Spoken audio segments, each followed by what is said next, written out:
শীতে কুড়িগ্রামে ধুম পড়েছে খেজুরের রস সংগ্রহের। ভোর থেকে চলে রস নেয়ার কাজ, এরপর শুরু হয় গুড় তৈরির আয়োজন। টাটকা রস খেতে ভিড় জমান ক্রেতারা। খেজুর রস আর গুড়ের চাহিদার কথা মাথায় রেখে ব্যক্তিগত উদ্যোগে গাছ লাগানোর তাগিদ কৃষি বিভাগের। পূব আকাশে সূর্যের আনাগোনা, কুয়াশা মোড়ানো অলস ভোরে খেজুর রস সংগ্রহে ব্যস্ত গাছেরা। কুড়িগ্রাম সদর উপজেলার বেলগাছা ইউনিয়নের আদিবাস এলাকার খেজুর রসের নাম সবার মুখে মুখে। টাটকা রসের স্বাদ নিতে দূর দূরান্ত থেকে ছুটে আসেন ক্রেতারা। 15 কিলোমিটার পথ অতিক্রম করে সকালবেলায় কুয়াশার মধ্যে আসছি মূলত খেজুর রস খাওয়ার জন্য এবং গুড় সংগ্রহ করার জন্য। এত সকালে আমার এখানে আসা।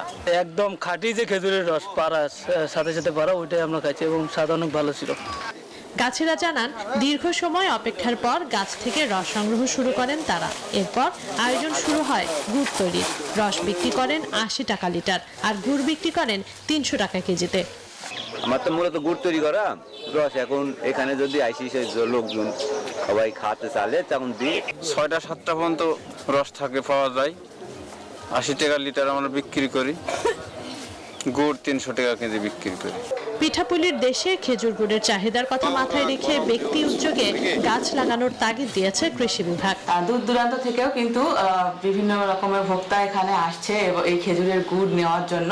তো আমার মনে হয় যে ব্যক্তিগত উদ্যোগে যদি অন্যরাও এরকম একটা উদ্যোগে এগিয়ে আসে তাহলে তারা আর্থিকভাবে লাভবান হতে পারবে। কুড়িগ্রামের বেলগাছা ইউনিয়নের কেবল আদিবাস এলাকায় খেজুর গাছ রয়েছে 260টি। Desk report, news 24।